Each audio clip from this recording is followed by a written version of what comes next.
La, today we will discuss about new chapter mensuration. मेन्सुरेसनमा सबभन्दा पहिलो topic हो हाम्रो पिरामिड, जुन क्लास 10 मा हाम्रो पर्छ म्याथमेटिक्समा। अनि यो सीमा धेरै आउने गर्छ अनि सजिलो पनि छ है। यहाँ हेरौँ त, जुन यो तिमीले फिगर हेरिरहेको छौ, यो फिगरलाई हामी स्क्वायर बेस पिरामिड भन्ने गर्छौँ। जुन तलको भाग छ एबिसिडी यो हाम्रो स्क्वायर हुन्छ, अनि जुन यो माथिको भाग छ त्यो माथि यो हाम्रो ट्रायङ्गुलर सर्फेस हुन्छ। स्क्वायर र चारवटा ट्रायङ्गुलर सर्फेस मिलेर हाम्रो एउटा के बनेको छ, स्क्वायर बेस। ठिक छ नि। अब यहाँ हेरौँ त, यो तलको एबिसिडी स्क्वायर हो भने पटक्कै यसको अल साइड के हुन्छ, हाम्रो इक्वल हुन्छ। अनि यहाँ हेरौँ त, यो पिरामिडमा यो पोइन्ट ओदेखि लिएर पीसम्मको लेन्थलाई, पीसम्मको जुन लाइन लेन्थ छ त्यसलाई हामी के भन्ने गर्छौँ, भर्टिकल हाइटलाई स्मल एचले डिनोट गर्ने गर्छौँ। अनि अब यहाँ हेर्दा यो ट्रायङ्गुलर सर्फेसमा ओबिसी ट्रायङ्गुलर सर्फेसमा हेर्ने हो भने यो ओएम परपेन्डिकुलर बिसी हुने गर्छ। अनि यो ओएम जुन लेन्थ छ, यो हाइट, त्यसलाई हामी के भन्ने गर्छौँ, स्ल्यान्ट हाइटलाई स्मल एले डिनोट गर्ने गरिन्छ। अनि यो जुन हाम्रो एबिसिडी स्क्वायर छ, यो स्क्वायरको साइड्सलाई, यो जुन साइड छ चारवटै, त्यो साइडलाई हामीले स्मल एले डिनोट गर्ने गरिन्छ। अनि जुन भाग के बच्यो, यो स्ल्यान्ट एज भनेपछि यो ओबी, ओए, ओडी, ओसीलाई, यो जुन लेन्थहरू छ, यो साइड्सहरू, यी लेन्थहरूलाई हामी के भन्ने गर्छौँ, स्ल्यान्ट एज, त्यसलाई हामी स्मल ए भनेर डिनोट गर्ने गर्छौँ। अब कुरा आउँछ हाम्रो फर्मुला है। फर्मुला जुन बिना हामी फर्मुला नजानिकन कुनै पनि सल्भेन्स हामी गर्न सक्दैनौँ। अब यहाँ हेरौँ त, सबभन्दा पहिलो फर्मुला भनेपछि how to find the slant height हामीलाई निकाल्न आयो भने हामी कसरी निकाल्ने। अब यहाँ हेर्ने तिमीहरूले, यो ओएम लेन्थ छ त्यसलाई हामी के भन्ने गर्छौँ, स्ल्यान्ट हाइट। र अब यहाँ हेर्नुहोस् त तपाईँहरू, यो मैले यहाँबाट पीदेखि एमसम्म यसरी ड्र गर्न पाउँछु कि नै, यसले मिल्छ। अब पक्कै त यहाँ हेर्नु त, यो भर्टिकल हाइटले योसँग पिएमसँग के कति डिग्री एङ्गल बनाउँछ, 90 डिग्री। अब यो ट्रायङ्गललाई मैले बाहिर निकालेँ, तपाईँहरूको लागि एकदम सजिलो भइहाल्छ। यहाँ हेरौँ त, यो भयो हाम्रो यसरी। ल हेरौँ त, यो हो पोइन्ट पी, यो ओ, यो हो हाम्रो एम, यो के छ हाम्रो 90 डिग्री।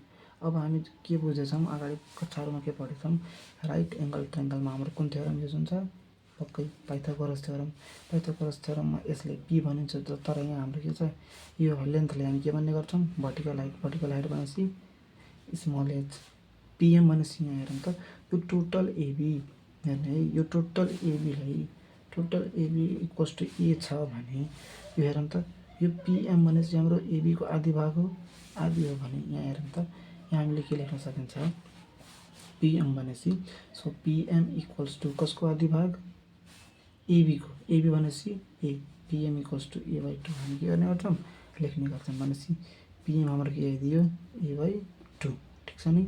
अनि यहाँ ओएम भनेपछि यहाँ त ओएमले हामी के भन्ने गर्छौँ, स्ल्यान्ट हाइटले हामी स्मल एचले डिनोट गरेको गर्छौँ। भनेपछि के भयो हाम्रो स्ल्यान्ट हाइट। अब स्ल्यान्ट हाइट निकाल्ने फर्मुला हुन जान्छ, युजिङ पाइथागोरस थ्योरम युज गर्यो भने। अनि पाइथागोरस थ्योरम भनेपछि के हो, H square equals to P square plus B square. एचमा means hypotenuse square equals to परपेन्डिकुलरको स्क्वायर प्लस बेसको स्क्वायर हुन्छ। यहाँ हेरौँ त, हाइपोटेनसको सट्टा के छ, यहाँ ओएमको स्क्वायर इक्वल्स टु पी भनेपछि यो भयो ओपीको स्क्वायर प्लस पिएमको स्क्वायर, और ओएम भनेपछि के हो हाम्रो एल स्क्वायर, ओपी भनेपछि एच स्क्वायर प्लस पिएम भनेपछि के भयो हाम्रो ए/2 को होल स्क्वायर। देयरफोर अब यो यता स्क्वायरको फर्ममा छ, इक्वल टु उता गयो भने के हुन्छ हाम्रो अन्डर रुट। यहाँ हेरौँ त के हुन जान्छ, एच स्क्वायर प्लस ए/2 को होल स्क्वायर। यो is our formula of slant height. ल अब यो त हाम्रो पहिलो फर्मुला भयो। अब नेक्स्ट फर्मुला हेर्ने हो भने, अब हाम्रो क्वेसनमा निकाल्नु भन्ने चाहिँ फाइन्ड द स्ल्यान्ट एज। अब स्ल्यान्ट एज निकाल्ने फर्मुला के हुन्छ, त्यो याद नगरौँ कि हामी बुझौँ त्यसले कसरी निकाल्ने। अब यहाँ हेरौँ, यो फिगरमा हेर्ने हो भने स्ल्यान्ट एज भनेपछि ओबी साइडलाई के भनिन्छ, जुन ओबी लेन्थ छ ओदेखि बी, यो लेन्थलाई हामी के भन्ने गर्छौँ, स्ल्यान्ट एज भन्ने गरिन्छ। ठिक छ नि।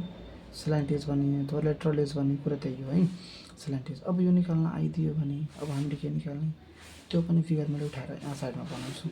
यहाँ हेरौँ त, यसरी बन्ने गर्छ त्यो फिगर है। ल यहाँ हेरौँ त, यसरी के भयो ओ, यो भयो बी, यो भयो एम, ठिक छ। यो ओएम लेन्थलाई यहाँ हेरौँ त, ओएम लेन्थलाई के भनिन्छ, स्ल्यान्ट हाइट, जसले स्मल एले डिनोट गरिन्छ।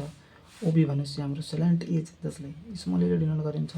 एन्ड बिएम जुन छ त्यो हेरौँ त, टोटल ए यति भाग भनेपछि ए/2, ए/2। ल अब हेरौँ त, यहाँ पनि एउटा राइट एङ्गल ट्रायङ्गल हो, यहाँ पनि पाइथागोरस थ्योरम लाग्छ। मिन्स हेरौँ त अब यसको फर्मुला के हुन जान्छ,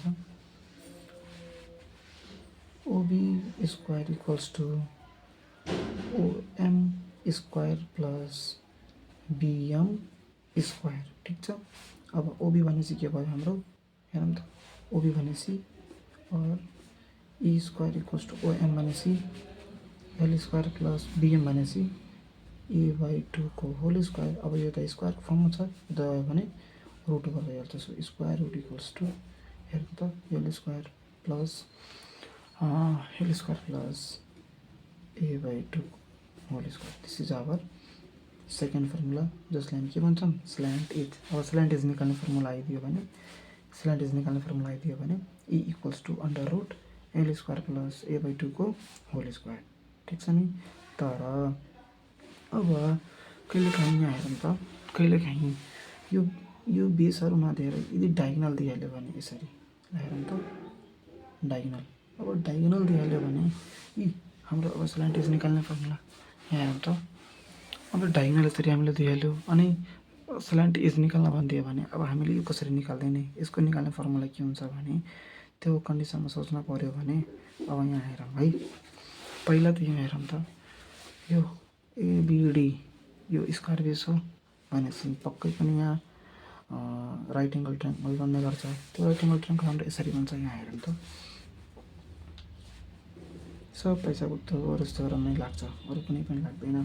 ल ए बी डी, ठिक छ नि। अब यहाँ हेरौँ त, यो भयो हाम्रो डायगोनल, ठिक छ। यो पनि ए हुन्छ, यो पनि के हुन्छ, ए। यहाँ पाइथागोरस थ्योरम लगायो भने मैले डाइरेक्ट के गरिदिएँ, हेर त, d square equals to a square plus a square, ठिक छ नि। और यो भनेपछि उता गइहाल्छ, d equals to root over a square plus a square और डी इक्वल्स टु कति हुन्छ, 2a स्क्वायर। अब स्क्वायर पर्फेक्ट स्क्वायर रुट भित्र छ भने बाहिर आइदिन्छ, means D equals to A under root 2। हेरौँ त, डायगोनलको सट्टामा हामी के राख्न सक्छौँ, ए अन्डर रुट 2। यो पनि एउटा हाम्रो सिम्पल फर्मुला हो है। कुरा बुझ्नुभयो तपाईँहरू। ल अब यहाँ हेरौँ त, कहिलेकाहीँ यसो क्वेसन सोधिन्छ कि how many triangular surface in the square page pyramid, त हामीले के भन्नु हो, 4वटा हुन्छ। किनभने यसरी 2 अनि 2टा यसरी 4वटा ट्रायङ्गुलर सर्फेस मिलेर हामीले के बनेको हुन्छ, पिरामिड बनेको हुन्छ। अब हाम्रो निकाल्न आउँछ फर्मुलाहरू, एलएसए निकाल्न भन्ने छ। एलएसए भनेपछि लेटरल सर्फेस एरिया र total surface area and third one is volume.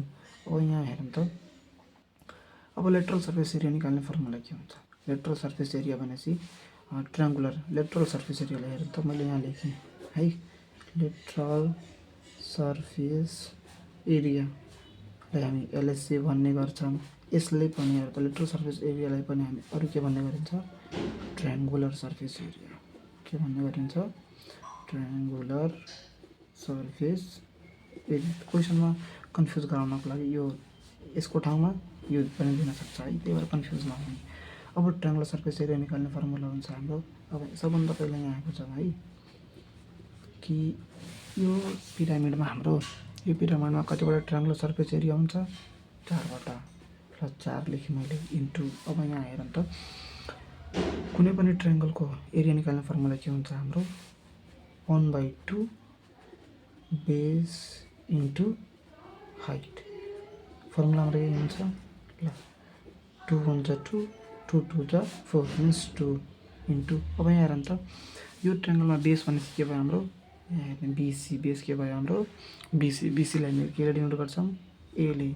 अब हाइटको कुरा आयो भने यहाँ हेरौँ त, हाइट भनेपछि के भयो ओएमलाई के भनिन्छ स्ल्यान्ट हाइटले के डिनोट गरिएको छ एलले मिन्स के भयो इन्टु यल यता हेर्नु देयरफोर यल यस ए निकाल्ने फर्मुला के हुन्छ हाम्रो 2a यल यहाँ हुन्छ हाम्रो चाहिँ अर्को फर्मुला अब आइदिन्छ टोटल सर्फेस एरिया जसले हामी टीएसए पनि भन्ने गर्छौँ है। अब टीएसए निकाल्ने फर्मुला के हुन्छ त्यो हेरौँ त। अब टीएसए निकाल्ने फर्मुला हुन जान्छ यसरी हाम्रो जस्तै टोटल सर्फेस टोटल भनेपछि सबै चारवटा ट्रायङ्गुलर सर्फेस यो चारवटा ट्रायङ्गुलर सर्फेस प्लस बेसको एरिया जब हामी प्लस गर्छौँ भने हाम्रो के आइदिन्छ टोटल सर्फेस एरिया। अब माथिको सर्फेस एरिया निकाल्नको फर्मुला हामी निकालेको छौँ माथि ट्रायङ्गुलर सर्फेसको एरिया भनेपछि एलएसए निकाल्ने फर्मुला 2al प्लस टोटल भनेछ माथिको त जोडियो तल हाम्रो के हो तलको पनि जोड्न पर्छ एरिया तर चाहिँ हाम्रो स्क्वायर बेस स्क्वायरको एरिया निकाल्ने फर्मुला के हुन्छ हाम्रो ए स्क्वायर यहाँबाट भयो हाम्रो टीएसए निकाल्ने फर्मुला एन्ड लास्ट वान हुन्छ हाम्रो भोल्युम अफ पिरामिडले हामी के भन्ने गर्छौँ भोल्युम अफ पिरामिडलाई भीबाट हामी डिनोट गर्ने गरिन्छ। अब भोल्युम निकाल्ने फर्मुला हुन्छ हाम्रो 1/3 base area into height base area into height है। अब यहाँ हेरौँ त 1/3 बेस एरिया भनेपछि के भयो हाम्रो ए स्क्वायर इन्टु हाइट भनेपछि यो वाला हाइट है यो हाइट भर्टिकल हाइट सरी यो हाइट मात्र होइन भर्टिकल हाइट भयो means yes so therefore B equals to B निकाल्ने फर्मुला भयो 1/3 ए स्क्वायर यस हाम्रो कसको फर्मुला भयो भोल्युम निकाल्ने फर्मुला। हाम्रो यी सबै फर्मुला हुन् मेन्सुरेसन मिन्स पिरामिडमा जुन हामीले एकदमै इम्पोर्टेन्ट छ। यी फर्मुलाहरूलाई यदि हामी जानेछौँ भने बल्ल निकाल्न सक्छौँ जानेन भने निकाल्न सक्दैनौँ। ल अब हामीसँग एउटा सजिलो क्वेसन आएको छ जसमा के फाइन्ड गर्न छ क्याल्कुलेट द स्ल्यान्ट हाइट ठिक छ नि।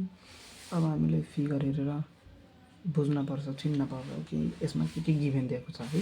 तर यसको सल्युसन पहिला हामी गरौँ त। मैले गिभेन लेखेँ सल्युसन गिभेन है।